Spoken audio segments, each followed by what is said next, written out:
माँ सीता जी मांगे वरदान माँ खड़ी भोले के भवन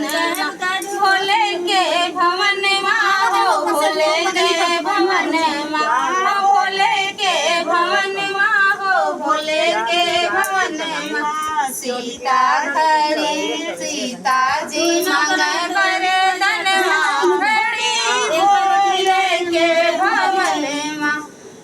राजा दशरथ ऐसे ससुरु जी मांगे राजा दशरथ ऐसे ससुरु जी मांगे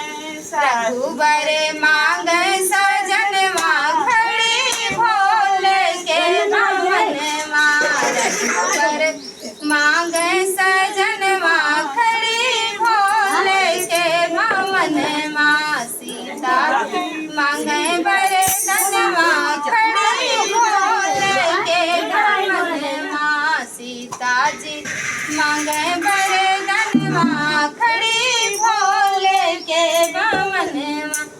लक्ष्मण भरत ऐसे देवराजी मांगे लक्ष्मण भरत ऐसे देवराजी मांगे लव कुश मांगे लालन माँ खड़ी भोले के भवन माँ लव कुश मांगे लालन माँ खड़ी भोले के भवन माँ सीता जी मांगे वरदान माँ खड़ी भोले के भवन माँ सीता जी मांगे वरदान माँ खड़ी भोले के भवन माँ भोले के भवन माँ से सीता जो निकली भोले के भवन से सीता जो निकली मांगे अवधपुर रहन माँ खड़ी भोले के भवन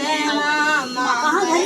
अवधपुर रहन माँ खड़ी भोले के भवन माँ सीता जी मांगे वरदान माँ खड़ी भोले के भवन माँ सीता जी मांगे